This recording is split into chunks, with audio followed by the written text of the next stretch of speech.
نحمده ونصلي على رسوله الكريم اما بعد فاعوذ بالله من الشيطان الرجيم بسم الله الرحمن الرحيم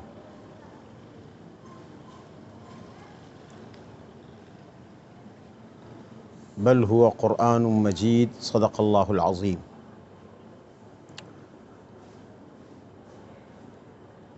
30 ذوالقعدہ اور شب ہے یکم ذوالحجہ کی 1442 ہجری 11 جولائی 2021 کو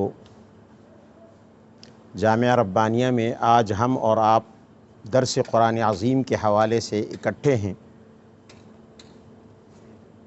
آج قرآن عظیم کی عظمت اور قرآن عظیم کی بڑائی بیان کرنی مقصود ہے۔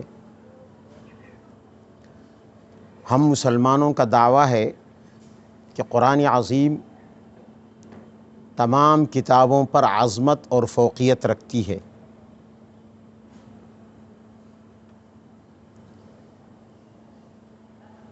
اس دعوے کے لیے ہمیں قرآن عظیم میں غور کرنا ہوگا کہ آخر عظمت کی کون سی صفات ہیں قرآن عظیم میں، کس وجہ سے قرآن عظیم عظیم ہے۔ اور ہمارا یہ دعویٰ ہے کہ ہر ایک کتاب سے، چاہے وہ آسمانی ہو یا غیر آسمانی، قرآن کی شان دو بالا اور دو چند ہے۔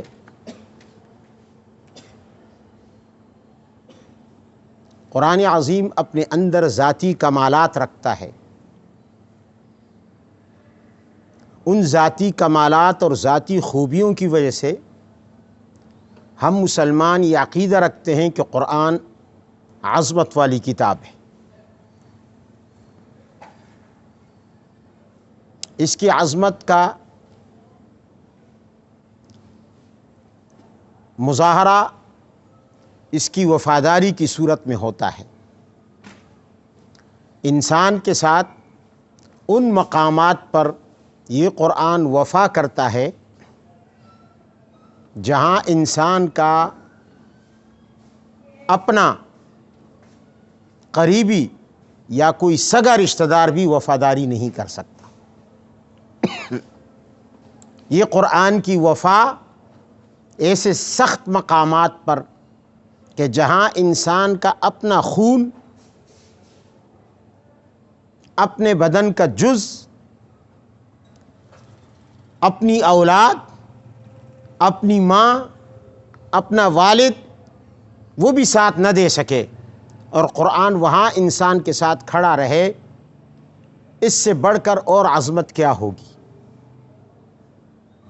وفا قرآن عظیم کی خاصیت ہے۔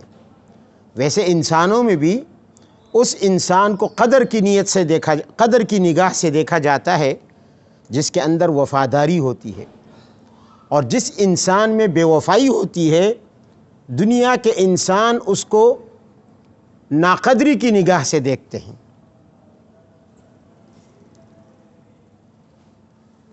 اس شخص کی کوئی عظمت، کوئی قدر نہیں ہوتی جس کے اندر وفا نہ ہو۔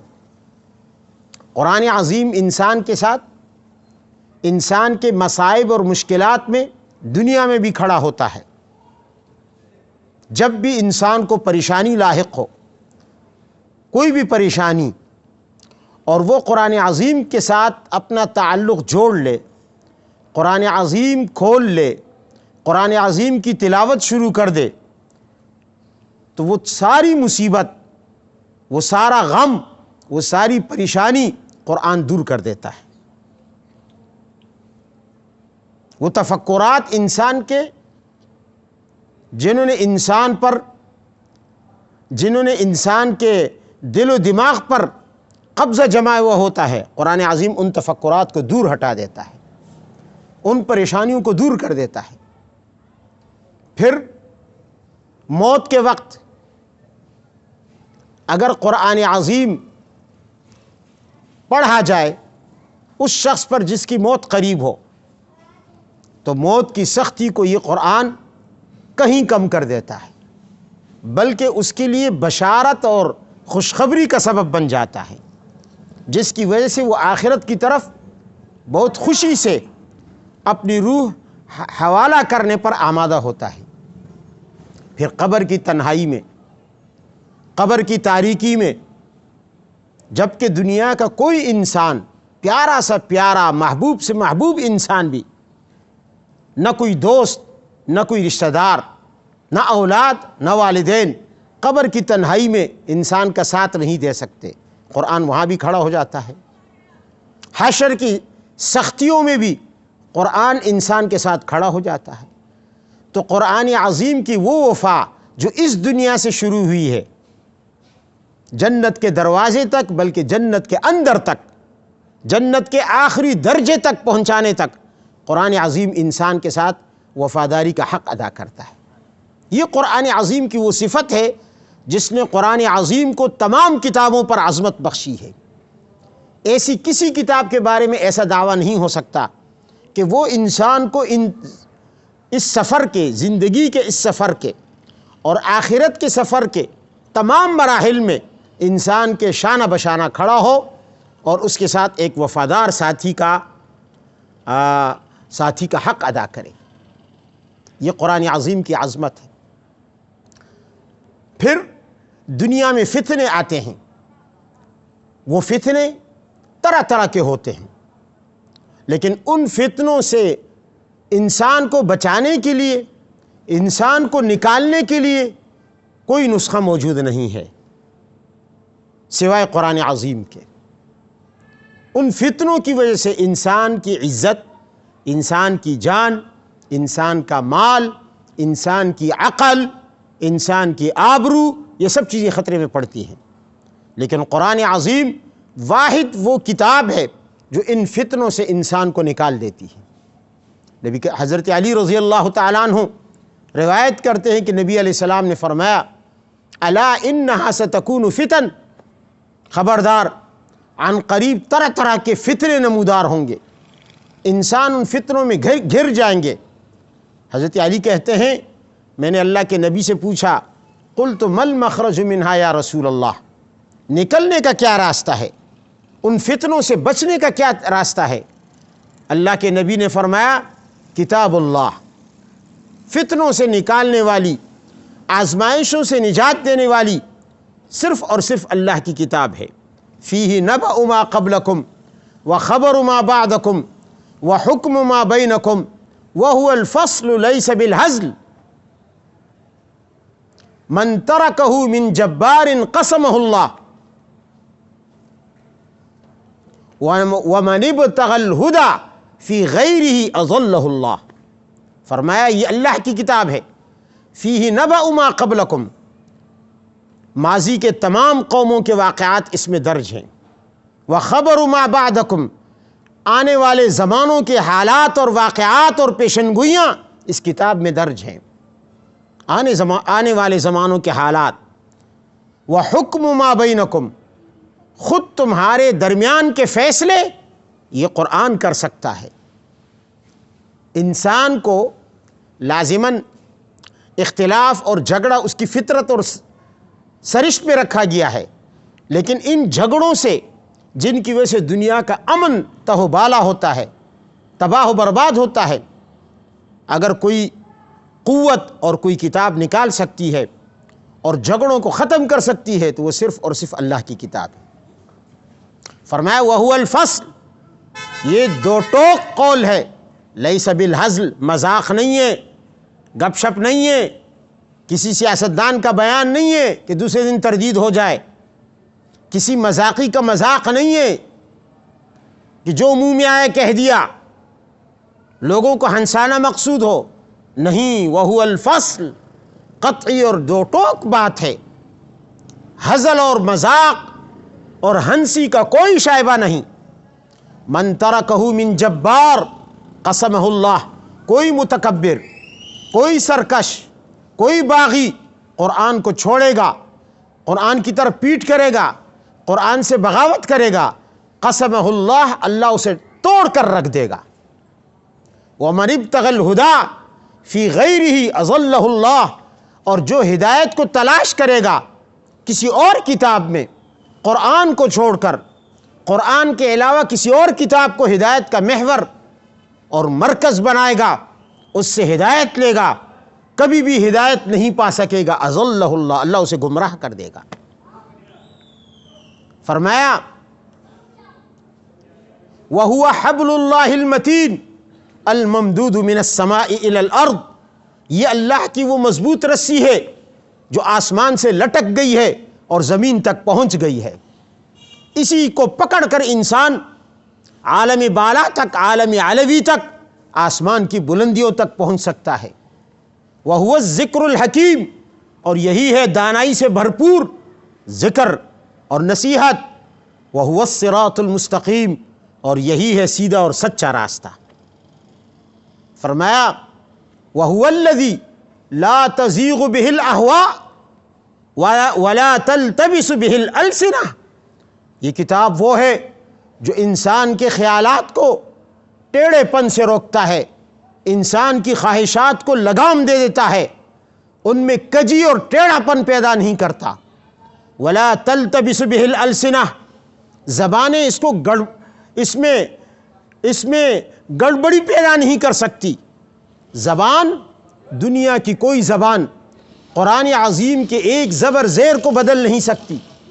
جرأت نہیں ہے، طاقت نہیں ہے کسی زبان میں قرآن میں تحریف کر دے، قرآن میں تبدیلی کر دے، قرآن کے حق و باطل کو مکس کر دے، اپنی طرف سے باطل اس میں ملا دے۔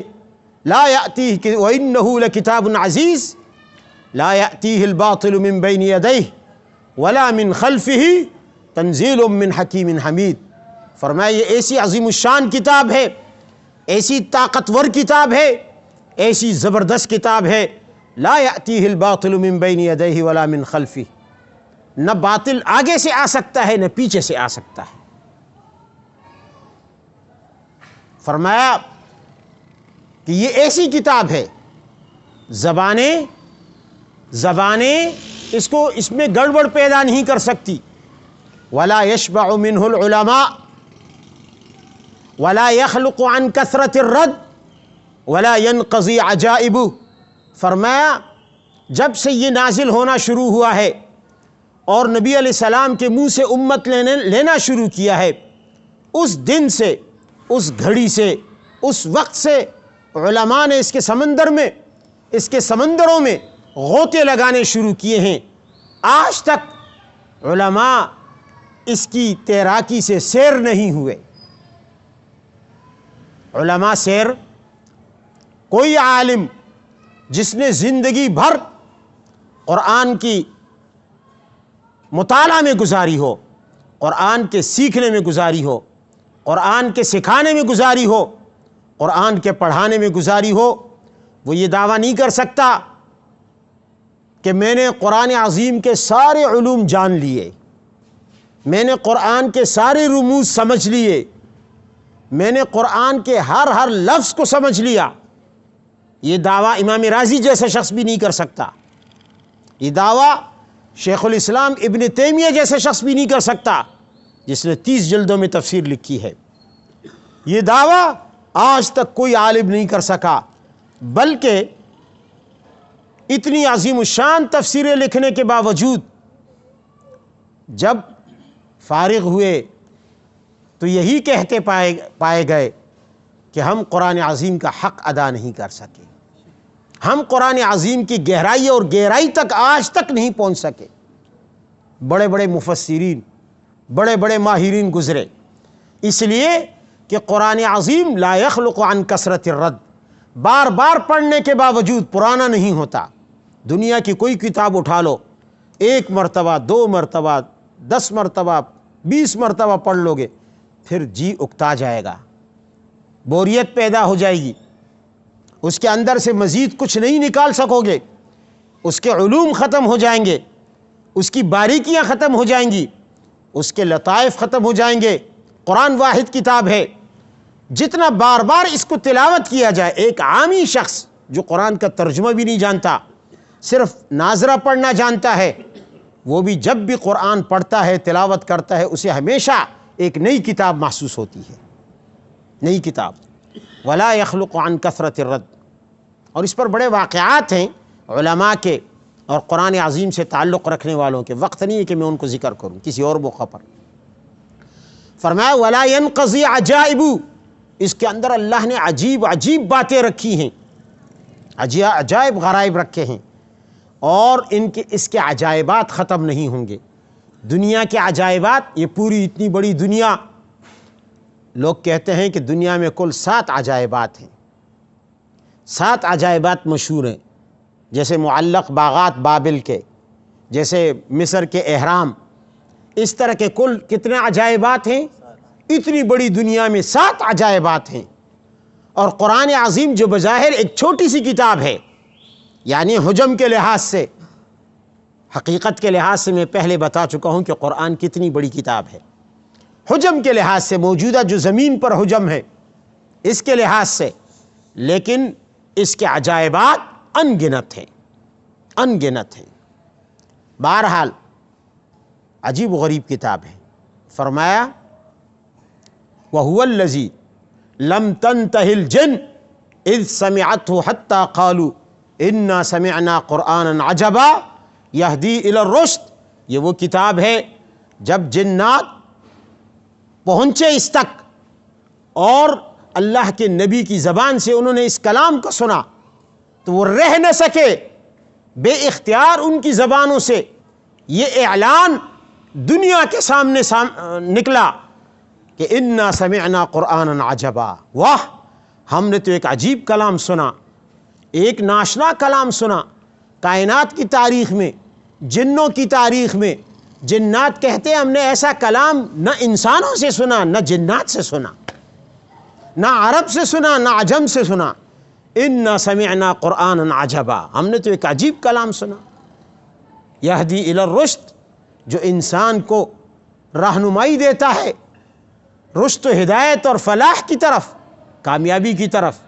اور پھر وہ سرکش جنات جو طاقت میں بے نظیر ہیں، قوت میں بے مثال ہیں، لطافت میں اعلیٰ ہیں، لیکن جب قرآن کے سامنے آئے تو ان کو جھک کر اعلان کرنا پڑا فآمنا بہ، ہم ایمان لے آئے، ہم اس قرآن کے سامنے اپنا سر جھکانے پر مجبور ہو گئے، ہم نے اس قرآن کو عظیم کتاب مان لیا، اس کی عظمت کو تسلیم کر لیا۔ فآمنا بہ، فرمایا اللہ کے نبی نے اسی حدیث میں، حضرت علی کی حدیث میں، یہ وہ کتاب ہے من قال بہ صدق، جس نے اس کتاب کے ساتھ کلام کیا اس کا کلام 100% سچا رہا۔ جو قرآن بولے گا، جو قرآن بیان کرے گا، جو قرآن کے ساتھ اپنی زبان کو حرکت دے گا تو اس کے منہ سے سوائے سچ کے کچھ نہیں نکلے گا، اس لیے کہ قرآن ہے ہی سچ۔ ومن عامل بہ اجر، جس نے قرآن پر عمل کیا اس کو اجرتیں دی گئی، اجر دیے گئے، ایک ایک حرف کے بدلے میں لا تعداد اجر دیے گئے، بے پایا اجر دیے گئے۔ ومن حکم بہ عدل، اور جس نے قرآن پر فیصلہ کیا، حکومت قرآن کے مطابق کی، عدالت اور کورٹ میں لوگوں کے جھگڑوں کے درمیان فیصلے قرآن سے کیے، وہ کبھی بھی ظالمانہ فیصلے نہیں کرے گا، کبھی بھی وہ حکمران ظالم نہیں ہوگا، عدل، اس کی حکومت عدل کی حکومت ہوگی، اس قاضی کے فیصلے عدل پر مبنی ہوں گے۔ وَمَن دَعَا إِلَيْهِ فَقَدْ هُدِيَ إِلَى صِرَاطٍ مُسْتَقِيمٍ، اور جو لوگوں کو قرآن کی طرف دعوت دے گا، جس نے لوگوں کو دعوت الی القرآن دی، قرآن کی طرف بلایا، فقد ہدی الی صراط مستقیم، اسے صراط مستقیم سے نوازا گیا۔ اس حدیث میں اللہ کے نبی نے قرآن کی عظمت اور شان کی عظمت بیان کی ہے، قرآنی شان کی عظمت بیان کی ہے اور حق ادا کر دیا ہے، اور واقعی اللہ تعالیٰ کی کتاب ایسی ہی ہے، شک نہیں ہے اس میں۔ میں قرآن عظیم کی عظمت کی یہ 2 دلیلیں اب تک ذکر کر چکا۔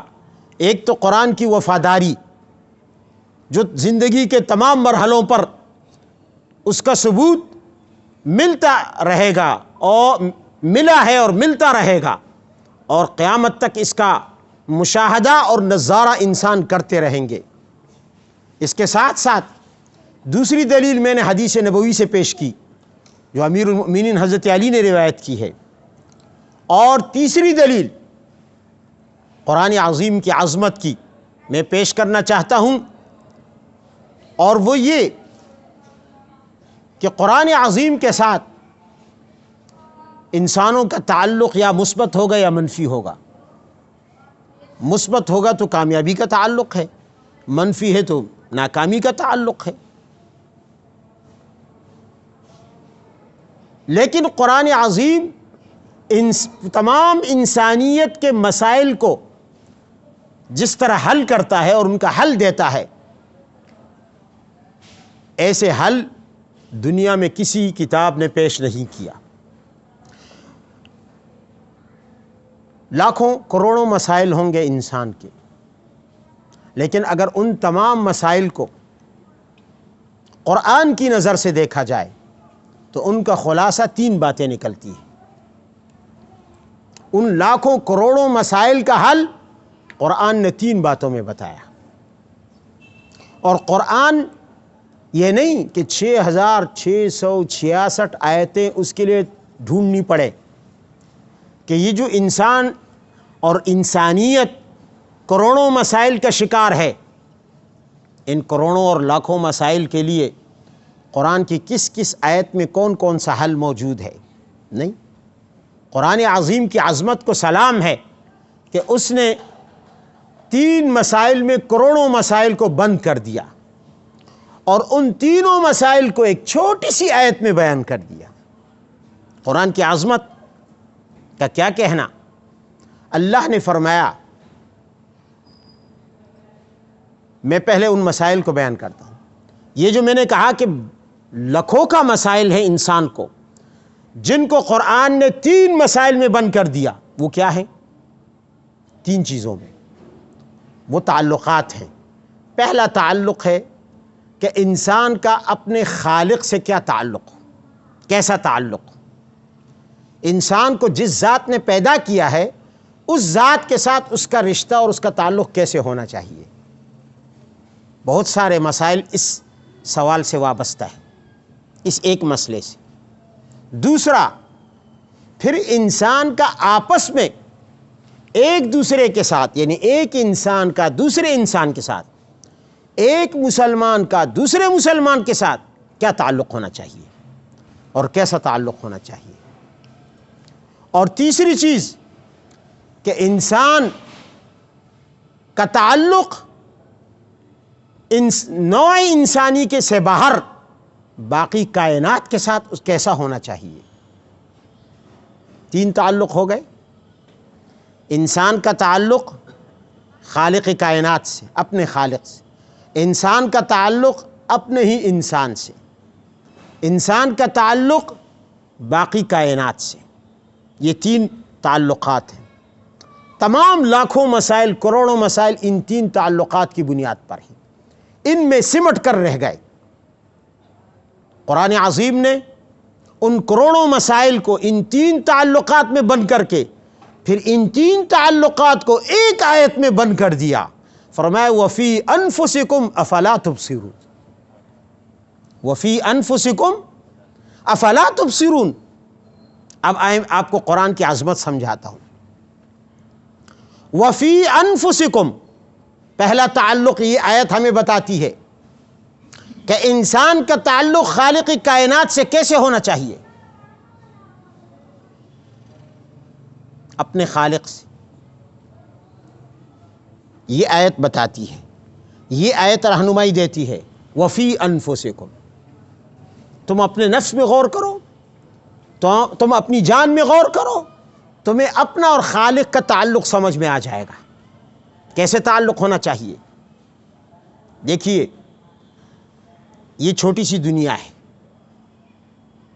اس دنیا کو قائم رکھنے کے لیے اللہ تعالیٰ نے اس کے اندر روح پیدا کی ہے، روح ڈالی ہے۔ وَنَفَخْتُ فِيهِ مِن رُوحِي، روح ڈالی یا نہیں ڈالی؟ اس روح کی وجہ سے آنکھیں صحیح کام کرتی ہیں، ہاتھ صحیح کام کرتے ہیں، اس روح کی وجہ سے پیر صحیح کام کرتے ہیں، دل صحیح کام کرتا ہے، دماغ صحیح کام کرتا ہے، لیکن روح نظر نہیں آتی۔ روح کا بدن سے تعلق ہوگا تو بدن کو بقا بھی رہے گی، بدن کا نظام بھی درست رہے گا۔ روح اور بدن کا تعلق ختم ہوا تو بدن کا نظام برقرار نہیں رہ سکتا، بدن گلنا شروع ہو جائے گا، آنکھیں کام چھوڑ دیں گی، کان کام چھوڑ دیں گے، دل کام چھوڑ دے گا، جگر کام چھوڑ دے گا، پیر کام چھوڑ دیں گے۔ یہی تو وجہ ہے کہ اگر ایک انسان، اور یہ حالانکہ روح نظر نہیں آتی، روح دکھتی نہیں، روح کا حجم نہیں معلوم، روح کی رنگت نہیں معلوم، روح کا ثقل اور خفت وزن نہیں معلوم، کوئی بھی چیز روح کے ہمیں نہیں معلوم، بس ایک نامعلوم سی چیز ہے جو معلوم بھی ہے اور نامعلوم بھی ہے، معلوم بھی ہے نامعلوم بھی ہے۔ معلوم اتنی کہ ہر آدمی سمجھتا ہے کہ اس کے اندر روح ہے، آدمی کو تو چھوڑو، معلوم اتنی ہے کہ یہ جو چیونٹیاں ہیں، یہ جو کیڑے ہیں، یہ جو پرندے ہیں، یہ بھی سمجھتے ہیں کہ اس کے اندر روح ہے۔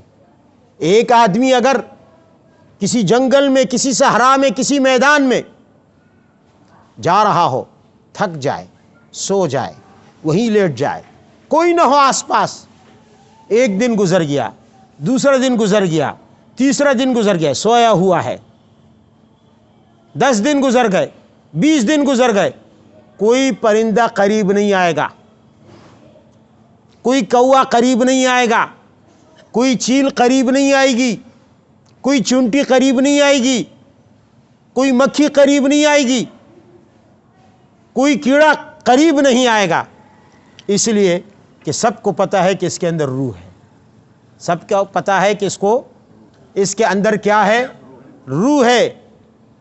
یہ تو پھر بھی جاندار ہے، زمین کو بھی پتہ ہے کہ اس کے اندر روح ہے، اس کے ساتھ چھیڑ چھاڑ نہیں کرنی، لیکن جیسے ہی روح نکل گئی تو پھر 10-20 دن کا انتظار کرنے کی ضرورت نہیں ہے، تھوڑی دیر کے بعد آپ دیکھو گے اس کی ناک کے اندر چیونٹیوں نے لائن بنا لی ہوگی، اندر ناک میں جا رہے ہوں گے، وہ چیونٹیاں جو قریب نہیں آ رہی تھی اب اندر جا رہی ہیں، کیوں؟ ان کو بھی پتہ چلا کہ روح نہیں ہے۔ وہ چیل جو قریب نہیں آ رہی تھی، حالانکہ سو رہا تھا، سونے میں اور مرے ہوئے میں کیا فرق ہے؟ سویا ہوا مرا ہوا دونوں ایک جیسے ہوتے ہیں، نظر آتے ہیں۔ وہ چیل قریب نہیں آ رہی تھی، اب اس نے آ کے نوچنا شروع کیا، گدھ بھی آ گیا، کوا بھی آ گیا، کیڑے بھی آ گئے، یہ تو جاندار ہیں، ان کو پتہ چلا کہ یہ مر گیا ہے۔ جاندار تو جاندار، زمین کو بھی پتہ چل جاتا ہے، جب تک سویا ہوا تھا روح اندر تھی، زمین کو بھی پتہ تھا کہ اسے ہاتھ نہ لگانا، اس کے ساتھ چھیڑ چھاڑ نہیں کرنا، یہ ٹھیک ٹھاک ہے، اس لیے کہ زندہ ہے، اس کے اندر روح ہے۔ اور جیسے ہی روح نکل گئی، زمین نے بھی کھانا شروع کر دیا، زمین نے بھی گلانا شروع کر دیا، سڑانا شروع کر دیا، خراب کرنا شروع کر دیا۔ ادھر چیونٹیوں کی الغار ہے، ادھر کیڑے مکوڑوں کی الغار ہے، ادھر پرندوں کی الغار ہے، ادھر کتوں کی الغار ہے، کوئی قریب نہیں آ رہا تھا۔ کیا ہوا ایک دم کہ سب قریب آ کر حملہ آور ہو گئے، زمین کو بھی ہمت ہو گئی، کیوں؟ اس کے اندر روح تھی۔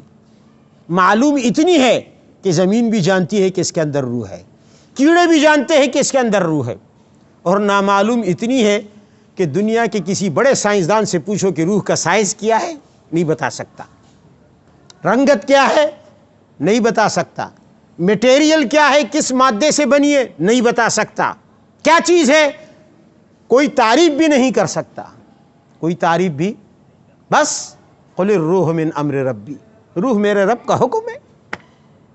نامعلوم اتنی ہے، جب تک ہے بدن میں، بدن باقی بھی ہے، کام بھی کر رہا ہے، جب نکل گئی تعلق ختم ہو گیا، بدن نے گلنا اور سڑنا شروع کر دیا۔ بس یہی تعلق اپنی ذات میں غور کرو گے تو تمہیں سمجھ میں آ جائے گا کہ اگر تمہارا خالق کے ساتھ تعلق درست رہے گا، تعلق برقرار رہے گا، تم خالق کے ساتھ تعلق جوڑو گے تو تم زندہ بھی رہو گے، برقرار بھی رہو گے، متحرک بھی رہو گے۔ تمہارے اندر ایک غیبی روح کام کرے گی، اور جیسے ہی خالق سے تمہارا رشتہ کٹ جائے گا، تم جہازوں میں اڑو، بلڈنگوں میں رہو، گاڑیوں میں گھومو، لیکن تم چلتی پھرتے لاشیں ہوگے، چلتی پھرتی، پھر تم جانوروں سے بھی بدتر ہوگے، دنیا کا نظام برباد ہو جائے گا۔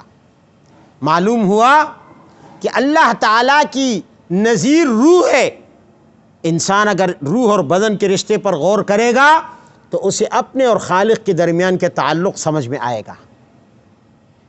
وفی انفسکم، یہ اس آیت نے ہمیں بتا دیا۔ نمبر 2، دوسرا تعلق کون سا ہے؟ انسان کا انسان کے ساتھ، بالخصوص مسلمان کا مسلمان کے ساتھ۔ یہ آیت بتاتی ہے کہ تمہیں کیسے رہنا ہے، تمہیں کیسے رہنا ہے۔ میری طرف دیکھو، کیسے رہنا ہے تمہیں دنیا میں، اپنی جان میں غور کرو۔ انسانوں سے اور اپنے مسلمانوں سے تعلق کیسے قائم کرنا ہے، اپنی جان میں غور کرو۔ وفی انفسکم، اپنی ذات میں غور کرو۔ تم نے کبھی دیکھا 2 ہاتھ ہیں، کتنے ہاتھ ہیں؟ کبھی ایک ہاتھ دوسرے سے لڑا ہے، دونوں میں جھگڑا ہوا ہو؟ کتنی انگلیاں ہیں؟ کبھی ایک انگلی دوسرے سے لڑی ہے؟ کبھی ایک ہاتھ کی انگلیاں دوسرے ہاتھ کی انگلیوں سے لڑی ہیں؟ کبھی ایک ٹانگ دوسرے ٹانگ سے لڑی ہے؟ کبھی بعض اعضاء نے ہڑتال کی ہو، احتجاج کیا ہو، دل کے خلاف کسی نے احتجاج کیا ہو، سب نے مل کر، ہاتھوں پیروں نے، دماغ کے خلاف؟ نہیں مانتے اس کی حکومت، نہیں مانتے اس کی بادشاہت، نہیں مانیں گے اس کا قانون۔ کبھی ایسا ہوا؟ نہیں ہوا۔ کیسے رہے؟ یہ انسان کے اعضاء آپس میں دوستانہ تعلق کے ساتھ رہے، دوستانہ تعلق سے زندگی گزار رہے ہیں۔ ہاتھ کا دوست ہے، اس ہاتھ کو تکلیف ہوتی ہے، یہ ہاتھ بے چین ہوتا ہے، فوراً اس پر پٹی باندھتا ہے، باندھتا ہے نہیں باندھتا؟ اس پیر کو تکلیف ہوتی ہے، ہاتھ مدد کو پہنچ جاتا ہے۔ نبی علیہ السلام نے فرمایا کہ اذا اشتکا عینہ اشتکا، اذا اشتکا رأسہ اشتکا عینہ۔ جب بدن میں سر کو تکلیف ہوتی ہے تو آنکھ روتی ہے۔ تکلیف سر کو ہے، روتی کون ہے؟ آنکھ روتی ہے۔ کیوں؟ اتحاد ہے، اتفاق ہے۔ دیکھو، وفی انفسکم، خالق کے ساتھ تعلق قائم کرو عبدیت کے ساتھ، اور آپس میں تعلق قائم کرو اتفاق کے ساتھ۔ اپنی ذات میں غور کرو، کس طرح تمہارے اعضاء میں اتحاد اور اتفاق ہے۔ اے مسلمانوں، تم بھی آپس میں رہو، اے انسانوں، اور مسلمانوں سے آگے بڑھ کر اے انسانوں، آؤ اپنی ذات میں غور کرو، اتحاد اور اتفاق پیدا کرو، اختلاف اور نفرتوں کو نکال دو، آپس میں نہ لڑو، تو دنیا کا نظام برقرار رہے گا، دنیا کا نظام سکون برقرار رہے گا، جھگڑے ختم ہو جائیں گے، اختلافات ختم ہو جائیں گے۔ اپنی ذات میں غور کرو، اپنے اعضاء میں غور کرو۔ جس طرح یہ ایک دوسرے سے نہیں لڑتے تو تم بھی ایک دوسرے سے نہ لڑو۔ وفی انفسکم، اور آگے چلو، انسان کو کائنات کے ساتھ کیا تعلق ہونا چاہیے؟ یہ تیسرا تعلق ہے۔ کیا تعلق ہے؟ تیسرا تعلق ہے کہ انسان کو باقی کائنات کے ساتھ کیسا تعلق رکھنا چاہیے۔ تو قرآن کی یہ آیت ہمیں بتاتی ہے کہ آؤ اپنی ذات میں غور کرو نا، تمہیں پتہ چل جائے گا۔ دیکھو، دماغ مخدوم ہے اور سارے اعضاء اس کے خادم ہیں۔ دماغ مخدوم ہے، سارے اعضاء اس کے خادم ہیں۔ ابھی میں نے کیا کہا کہ کبھی اعضاء نے ایسا نہیں کیا کہ تم کیوں مخدوم ہو، ہم مخدوم بنیں گے، تم ہماری خدمت کرو۔ یہ انکار نہیں کیا اعضاء نے۔ پیروں نے کہا چل چل کے ہمارا بیڑا غرق ہو گیا، دماغ صاحب تم یہاں کیوں رہتے ہو، نوابوں کی طرح، بادشاہوں کی طرح اونچی جگہ پر بیٹھے ہو، حکم صادر کرتے ادھر چلو ادھر جاؤ ادھر آؤ ادھر سے جاؤ ادھر چلو، بیڑا تو ہمارا غرق ہو گیا، ہوتا ہی نہیں ہوتا۔ دماغ کو تکلیف نہیں ہوتی، چلنے سے تکلیف پیروں کو ہوتی ہے، لیکن پیر خادم ہے۔ پیر کیا ہے؟ خادم۔ دماغ کیا ہے؟ مخدوم ہے۔ فرمایا اے انسان، باقی کائنات کے ساتھ تیرا تعلق بھی ایسا ہی ہونا چاہیے۔ تجھے اللہ نے مخدوم بنایا ہے تو مخدوم بن کے دکھا۔ پوری کائنات کو تیرا خادم بنایا ہے، لہٰذا پوری کائنات کے ساتھ خادم کا سلوک روا رکھ۔ یہ تیرے لیے ہے، خلق لکم ما فی الارض جمیعا، یہ تیری خدمت کے لیے ہے۔ سخر لکم اللیل والنہار، سخر لکم الشمس والقمر، سخر لکم الفلک لتجری فی البحر بامری، سخر لکم البحر۔ یہ پوری کائنات تیری خادم ہے۔ انسان نے کیا کیا؟ اس تعلق کو الٹا کر دیا، خود خادم بن گیا، مخلوق کو مخدوم بنا دیا۔ تو کبھی ستاروں کی عبادت کرنے لگا، کبھی چاند سورج کو پوجنے لگا، حالانکہ یہ ہمارے خادم تھے، ہم ان کے مخدوم تھے۔ اب کیا ہوا؟ تعلق بدل گیا، انسان نے وہ تعلق توڑ دیا جو اللہ نے قائم کیا تھا۔ انسان کیا ہوا؟ اس کی مثال ایسی ہے کہ پیر کہیں دماغ کو چھوڑو چھوڑو، آج کے بعد تو چلے گا، دیکھتے تو کس طرح چلتا ہے۔ ہاں، ہم تو نوابوں کی طرح تیری طرح اونچی جگہ پر بیٹھے رہیں گے، تو کیا انسان سر کے بل چلنے لگے گا؟ الٹا ہو کر پیر آسمان کی طرف اور سر زمین پر رکھ کر چلے گا؟ کیا حشر ہوگا اس کا؟ یہ ایسا ہی ہے کہ خادم کو مخدوم بنا دیا، مخدوم کو اللہ نے فرمایا دیکھو تمہارا تعلق کائنات کے ساتھ ایسا ہونا چاہیے، میں نے پوری کائنات کو خادم بنایا ہے، جیسے تمام اعضاء کو خادم بنا دیا۔ اور اے انسان، تو پوری کائنات کا دماغ ہے، تو پوری کائنات کا، اسی لیے تو تجھے دماغ کی طرح اشرف بنا دیا۔ یہ اشرف الاعضاء ہے تو اشرف المخلوقات ہے۔ جب میں نے اشرف الاعضاء کو مخدومیت اور بادشاہت بخشی ہے تو تجھے بھی کائنات کی بادشاہی سونپی ہے، تجھے بھی زمین پر خلیفہ بنایا ہے۔ اذ قال ربک للملائکۃ انی جاعل فی الارض خلیفہ، بادشاہت سونپی ہے، لہٰذا تو بادشاہ بن کر رہ۔ ایسا نہ ہو کہ تو مخلوق کو اپنے اوپر سوار کر لے اور انہیں پوجنے لگ جائے، ان کی عبادت میں لگ جائے، ان کی اطاعت میں لگ جائے۔ دیکھنا ایسا نہ کرنا، اپنے مقام اور مرتبے سے گر جاؤ گے۔ اور پھر یہ 3 تعلقات قرآن نے بتا دیے، بتائے نہیں بتائے؟ کہو سبحان اللہ۔ تمام، اگر یہ تعلق کائنات کے ساتھ اس طرح رہے گا تو کائنات کا نظام درست رہے گا، لاکھوں مسائل حل ہو جائیں گے۔ اگر انسانوں کا آپس کا تعلق درست رہے گا جس طرح میں نے بتایا تو کائنات کا نظام درست رہے گا۔ اگر انسان کا پہلا تعلق خالق کائنات کے ساتھ درست رہے گا تو کائنات کا نظام درست رہے گا۔ پہلا تعلق کو عبدیت کہتے ہیں، دوسرے تعلق کو وحدت کہتے ہیں، اور تیسرا تعلق ہے خدمت کا، مخدومیت کا، اشرفیت کا۔ اور اس کے ساتھ قرآن عظیم نے انسان کو تعلیم دی ہے ایثار کی۔ اپنی ذات میں غور کر دیکھو، پوری ذات میں اپنی ذات میں غور کرو گے تو ایثار کا جذبہ پیدا کرو گے، اور جب ایثار کا جذبہ پیدا ہوگا تو کبھی بھی کائنات میں جھگڑا نہیں ہوگا۔ ہر شخص کہتا ہے میں اپنا حق چھوڑ دوں، جھگڑا حق لینے پر ہوتا ہے، حق دینے پر نہیں ہوتا۔ حق چھوڑنے پر جھگڑا، ایک آدمی اگر اپنا حق چھوڑ دے گا کون جھگڑے گا؟ سب خوش ہو جائیں گے۔ ایک آدمی حق مانگے گا تو جھگڑا ہوگا۔ تو حق مانگنا، حق مانگنے سے جھگڑا اور حق چھوڑنے سے امن، ایثار۔ اب دیکھو، کمیونسٹ دنیا کہتی ہے اور آج کی جدید دنیا کہتی ہے کہ انسانوں میں مساوات ہونا چاہیے۔ کمیونزم، سوشلزم اس نعرے کی بنیاد پر اٹھے۔ ہمارے ملک میں بھی بھٹو مرحوم کسی زمانے میں مساوات کا نعرہ لگاتے تھے، مساوات کا نعرہ لگاتے تھے، مساوات، برابری۔ قرآن کہتے ہیں برابری نہیں ہو سکتی، یہ پاگلانہ باتیں چھوڑ دو، احمقانہ، ایثار کا جذبہ پیدا کرو۔ دیکھو، انسان کے بدن میں خون کون بناتا ہے؟ جگر۔ کون بناتا ہے؟ جگر خون بناتا ہے. پمپنگ کون کرتا ہے؟ دل. فلٹر کرتا ہے، فلٹریشن، صفائی کرتا ہے اس کی پمپنگ. سپلائی کون کرتا ہے؟ انسان کے جسم میں موجود پائپ لائنیں جو شریانیں کہلاتی ہیں، وریدیں کہلاتی ہیں، رگیں کہلاتی ہیں. جگر خون بناتا ہے، دل پمپنگ کرتا ہے، اور یہ جو پائپ لائنیں اللہ نے پورے جسم میں رگوں کی بچھائی ہیں یہ سپلائی کرتی ہیں. کیا کرتی ہیں؟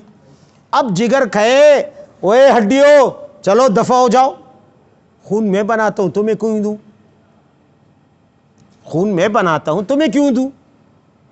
دل کہے پمپنگ میں کرتا ہوں، وزیر اعظم ہوں یہاں کا، اس مملکت کا، تمہیں اپنے برابر کیوں رکھوں؟ تمہیں کیوں خون دوں؟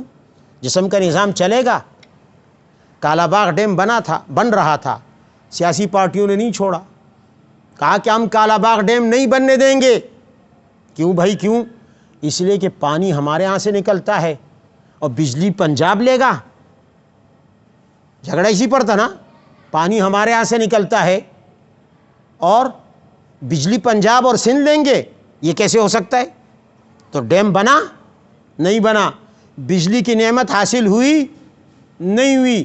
بجلی کی لوڈ شیڈنگ بھی ہو رہی ہے، یہاں بھی لوگ شیڈنگ سے مر رہے ہیں. اگر کالا باغ ڈیم بن جاتا تو لوگوں کو، کتنے انسانوں کو سہولت ہوتی، بجلی کی نعمت حاصل ہوتی. لیکن وہاں کے بعض لوگوں نے کہا، بعض سیاسی پارٹیوں نے کہا کہ ہم یہ ڈیم بننے بولو نہیں دیں گے. کیوں؟ پانی ہمارے ہاں کا ہے، اباسین دریائے سندھ ہمارے ہاں کا ہے، دریائے کابل ہمارے ہاں کا ہے، اور بجلی حاصل کرے گا پنجاب، بجلی حاصل کرے گا سندھ. اگر یہی نعرہ کالا باغ ڈیم والا جگر لگا لے،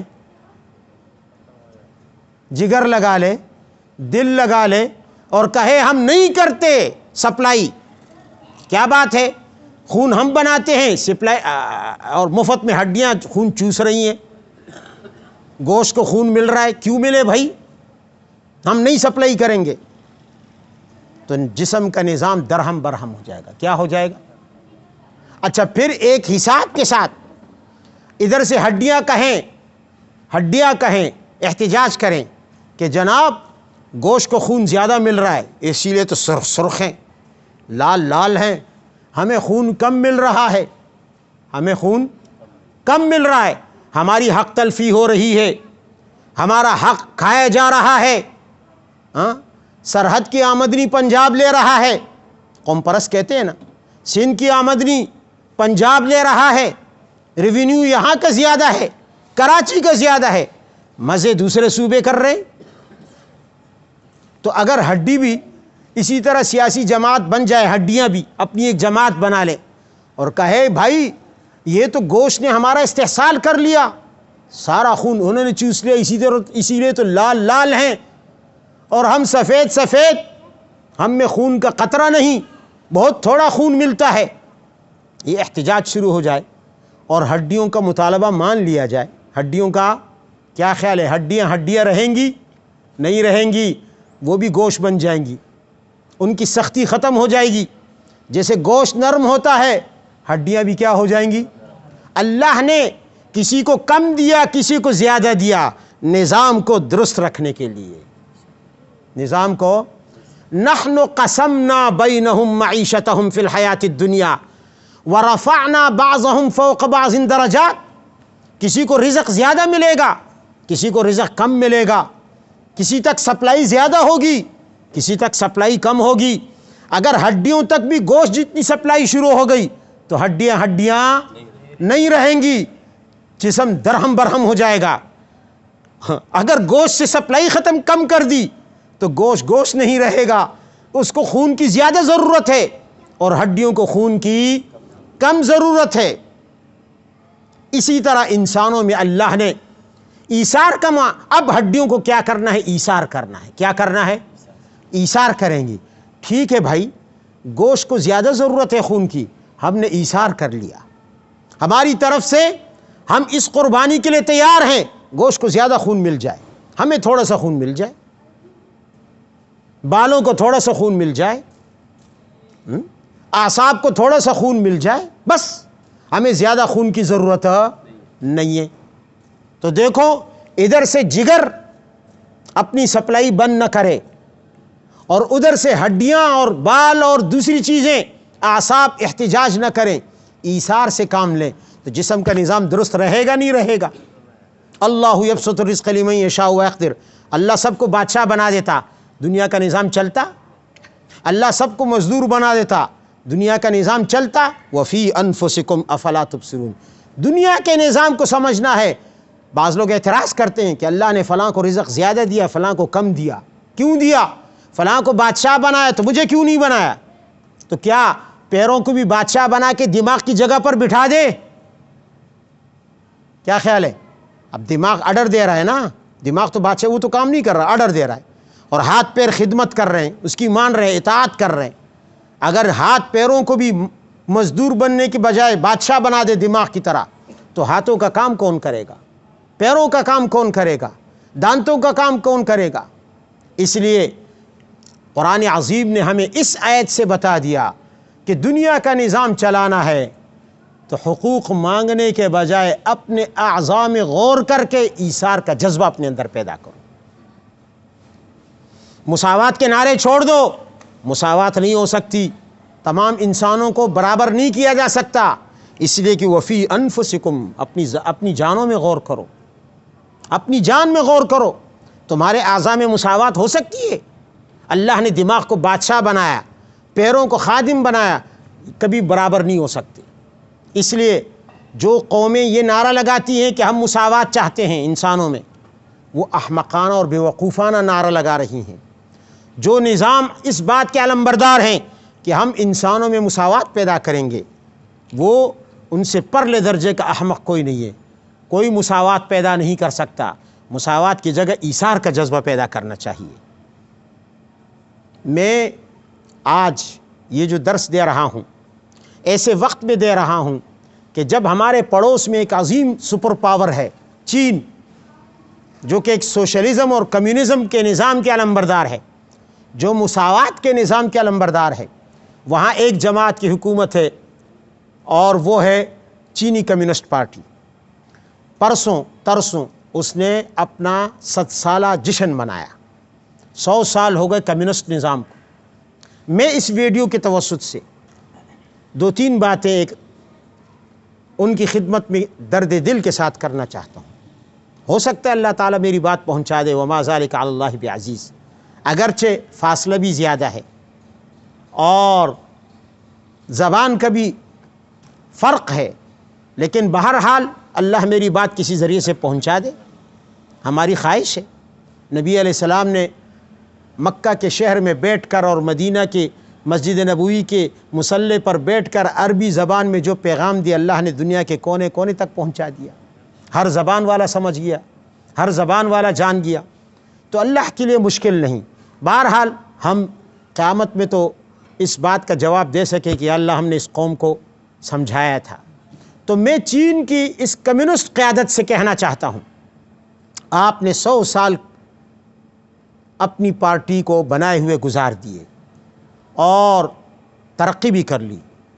ہم آپ کے اس عزم کو سراہتے ہیں کہ آپ نے ایک عزم کے تحت، ایک پروگرام کے تحت، ایک جذبے کے تحت اپنا جو عزم آپ نے کیا تھا کہ ہم اپنے ملک کو ترقی دیں گے، آپ نے دے دی ترقی بلا شک۔ ایک عظیم یعنی جدوجہد اور محنت کے بعد آپ اس مقام تک پہنچے کہ آپ نے اپنے ملک کو سپر پاور بنا دیا دنیا کی مادی طاقتوں میں، اور اپنی قوم کو ایک ترقی یافتہ قوم بنا دیا۔ لیکن میری چند گزارشات ہیں اپنے چینی بھائیوں سے، کمیونسٹ پارٹی کے حکمران طبقے سے، ان کی فوج سے، ان کی قوم سے، ان کی برادری سے،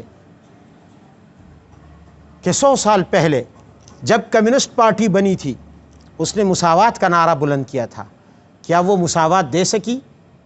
کیا اس نے مزدوروں کو بادشاہ کے برابر کر دیا؟ یا آج بھی چین کا صدر پروٹوکول کا زیادہ حقدار ہے بنسبت ایک عام مزدور اور کسان کے؟ کیا خیال ہے، مساوات ہے؟ نہیں ہے۔ چین کے صدر کو جو پروٹوکول حاصل ہے، ان کے آرمی چیف کو جو اعزاز اور عزت اور عہدہ حاصل ہے، جو اختیار حاصل ہے، جو سیکورٹی حاصل ہے، جو امن حاصل ہے، کیا وہ چین کے ہر فرد کو ہے؟ کیا عام مزدور کو بھی ہے؟ تو کہاں گیا آپ کے مساوات کا وہ نعرہ؟ ذرا آپ دنیا کو اس کا جواب دے سکیں گے؟ کیا چین کے تمام عوام کی معیشت برابر ہے؟ آپ نے اقتصادیات میں مساوات کا نعرہ لگایا تھا کہ آپ سب کو ایک جیسا مالدار بنا گئے، سب کا بینک بیلنس ایک جیسا ہے، تمام کی جاگیریں ایک جیسی ہیں، ایک غریب، ایک معذور، ایک کم صلاحیت والا شخص وہ بھی اتنا ہی مالدار ہے جتنا ایک کروڑ اور ارب پتی شخص ہے یا ملک کا سربراہ ہے؟ قطعاً نہیں ہے۔ نمبر 2، آپ نے 100 سال کمیونزم میں اور سوشلزم میں گزار دیے، آپ نے ایک نظام مسلط کیا، اس نظام میں آپ نے کیا کیا میں آپ کو بتاتا ہوں۔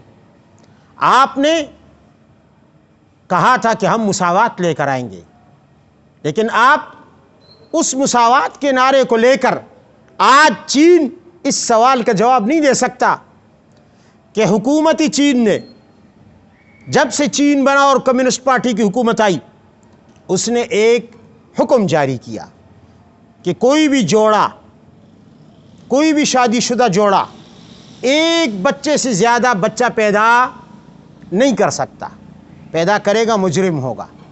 کیوں؟ اس لیے کہ حکومت کی خواہش تھی کہ چین کی آبادی نہ بڑھے۔ حکومت نے اپنی اس خواہش کو پورا کرنے کے لیے اپنے عوام پر پابندی لگا دی۔ اچھا، اب اگر عوام میں لوگوں کی خواہش ہو کہ ہمارے بچے ایک سے زیادہ ہوں، 2 ہوں، 3 ہوں، 4 ہوں، کیا وہ اپنی خواہش پورا کر سکتے ہیں؟ آپ نے حکومتی خواہش کو بالادست کر دیا اور حکمرانوں کی خواہشات کو دبا دیا، عوام کی خواہشات کو دبا دیا۔ کیا یہ ہے مساوات؟ کیا یہ ہے برابری؟ جس برابری کا نعرہ لے کر آپ کمیونسٹ پارٹی بنا کر چین پر مسلط ہوئے کہ سرکار کی خواہش کو پوری قوم کی خواہشات پر بالادست کر دیا جائے اور ان کو اتنا مجبور کر دیا جائے کہ وہ ایک سے زیادہ بچہ پیدا نہ کر سکیں۔ نمبر 2، اگر کسی جوڑے کو ایک سے زیادہ بچوں کی ضرورت ہے، یہ خواہش نہیں ہے، ضرورت ہے، کبھی ایک بچہ بیمار ہو سکتا ہے، کبھی ایک بچے کی موت ہو سکتی ہے، کبھی ایک بچہ معذور ہو سکتا ہے، کبھی ایک بچہ بیٹی کی شکل میں ہوگا، بیٹا چاہیے، بیٹے کی شکل میں ہوگا، بیٹی چاہیے، ضرورت ہے۔ آپ نے اپنی گورنمنٹ کی خواہش کو عوام کی ضرورت پر بالادستی دے کر عوام کی ضرورت کو پامال کیا۔ کیا یہ ہے مساوات؟ کیا یہ ہے برابری؟ میں چین کی کمیونسٹ پارٹی سے جنہوں نے 100 سالہ جشن منایا، ٹھیک ہے، ان کی محنت کو داد دیتا ہوں، لیکن ساتھ میں یہ سوالات بھی ہیں کہ آج تک ان 100 سالوں میں انہوں نے اپنے عوام کی ضرورتوں کو بھی دبایا، اپنے عوام کی خواہشات کو بھی دبایا۔ کہاں ہے وہ جنت نظیر معاشرہ جس معاشرے میں ایک انسان اپنی ضرورت حاصل نہ کر سکے، جس معاشرے میں انسان اپنی خواہش پوری نہ کر سکے، اسے ایک جنت نظیر معاشرہ کیسے کہا جا سکتا ہے؟ اگر یہ خواہش اور ضرورتیں پوری نہیں کر سکتے چین کے عوام، تو اس کا مطلب یہ ہے کہ آپ نے ان کو ایک جہنم دیا، جنت نہیں دی۔ تو پھر یہ ترقی کیا ہے؟ یہ ایک ڈھکوسلا ہے۔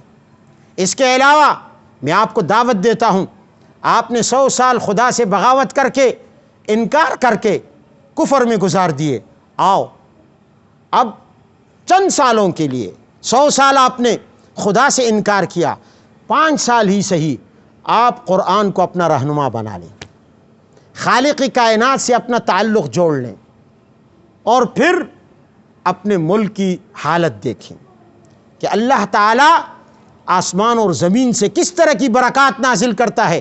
پھر آپ کو اپنے قوم کی ضرورتوں کو دبانے کی، ریاستی خواہش کے سامنے عوامی ضرورتوں کو، عوامی خواہشات کو دبانے کی ضرورت نہیں پڑے گی۔ آپ کو اللہ تعالیٰ غیب سے وہ ترقیاں عطا کرے گا کہ آپ کی قوم کی ضرورتیں بھی پوری ہوں گی، چاہے آپ کی آبادی کتنی بڑھ جائے۔ آئیے اسلام کے دامن میں پناہ لے لیں، قرآن عظیم کے سائے میں آ جائیں اور اللہ تعالیٰ کی رحمانیت اور رحیمیت کے مزے لے لیں۔ پھر اللہ تعالیٰ کس طرح کریم بن کر چین پر اپنی رحمتیں نازل کرتا ہے، یہ پیغام میں نے دیا۔ خیر خواہی کے طور پر اللہ تعالیٰ میرے ان الفاظ کو ان کے کانوں تک اور ان کے دلوں اور دماغوں تک پہنچا دے، اور میرے ان الفاظ کو ان کی ہدایت کا ذریعہ بنا دے۔ آئیں قرآن عظیم کا مطالعہ کر لیں، اور قرآن آپ نے بہت کتابوں کا مطالعہ کیا ہوگا، جو اینجلز نے لکھی، جو کارل مارکس نے لکھی، جو لینن نے لکھی، جو سٹالن نے لکھی، اور جو دیگر چوین لائی اور آپ کے موزے تنگ نے لکھی۔ آئیں آپ نے ان کتابوں کا مطالعہ بھی کیا ہوگا، ایک دفعہ قرآن کو ہاتھ میں اٹھا لیں، قرآن کو بھی پڑھ لیں، اور اگر قرآن نے آپ کو روحانی سکون نہ دیا تو جو چور کی سزا وہ میری سزا۔ پھر آپ کہہ سکتے ہیں کہ تو نے جھوٹ بولا، تو نے غلط بیانی کی، قرآن عظیم میں ایسی کوئی تاثیر نہیں۔ اللہ تعالیٰ مجھے بھی اور پوری دنیا کو قرآن عظیم سمجھنے کی توفیق عطا فرمائے۔ وآخر دعوانا ان الحمد للہ رب العالمین۔